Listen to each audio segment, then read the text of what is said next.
नमस्कार, मी आरती मोरे एचडब्ल्यू मराठीमध्ये आपलं स्वागत। एक नजर हेडलाईन्सवर।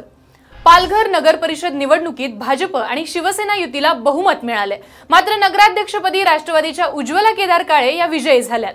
त्यामुळे नगर परिषदेमध्ये जरी युतीने झेंडा फडकवला असला तरी नगराध्यक्षपदी राष्ट्रवादी काँग्रेस विराजमान होणार आहे। थेट जनतेतून नगराध्यक्ष निवडून देण्यात येतो। यामध्ये मतदारांनी नगराध्यक्ष म्हणून राष्ट्रवादीच्या उज्ज्वला काळे यांना निवडून दिले।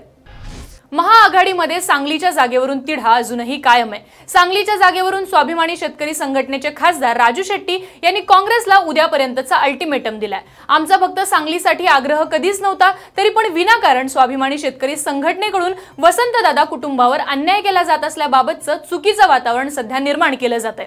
आम्हाला आरोपीच्या पिंजऱ्यात उभं करणं चुकीचं आहे, त्यामुळे सांगलीच्या जागेबाबत उद्यापर्यंत निर्णय घ्या असा इशारा राजू शेट्टी यांनी काँग्रेसला दिलाय।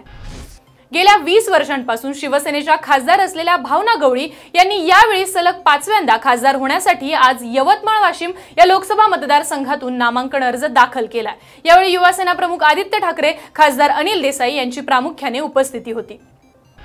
काँग्रेस अध्यक्ष राहुल गांधी यांनी लोकसभा निवडणुकीच्या पार्श्वभूमीवर मोठी घोषणा केली आहे। ज्यांचं मासिक उत्पन्न 12,000पेक्षा कमी आहे त्या कुटुंबांना वर्षाअखेरीस 72,000 रुपये मिळणार असल्याची घोषणा राहुल गांधी यांनी आज पत्रकार परिषदेत केली आहे। पंतप्रधान नरेंद्र मोदी हे देशातील श्रीमंतांना मदत करतात, मात्र आम्ही देशातील गरिबांना मदत करणार असं सांगत त्यांनी मोदींवर टीका केली आहे। गेल्या काही काळापासून आर्थिक संकटात सापडलेली विमान वाहतूक कंपनी जेट एअरवेजचे चेअरमन नरेश गोयल यांनी आपल्या पदाचा राजीनामा दिलाय। नरेश गोयल यांच्यासोबत त्यांची पत्नी अनिता गोयल यांनी ही जेट एअरवेजमधील आपलं पद आज सोडलंय। सविस्तर बातम्यांसाठी पाहत राहा एचडब्ल्यू मराठी। आमच्या वेबसाईटला लॉग इन करा, आमचं ॲप डाउनलोड करा, आमच्या फेसबुकला लाईक करा आणि यूट्यूबला सबस्क्राईब करायला विसरू नका। धन्यवाद।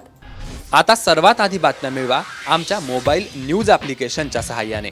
अँड्रॉइड किंवा iOS प्लॅटफॉर्मवर जाऊन HW न्यूजचे ॲप सर्च करा, डाउनलोड करा। आपल्याला हवी ती भाषा निवडा। आजच्या बातम्यांच्या गर्दीतून आपल्या कामाची बातमी मिळवा फक्त HW न्यूजवर।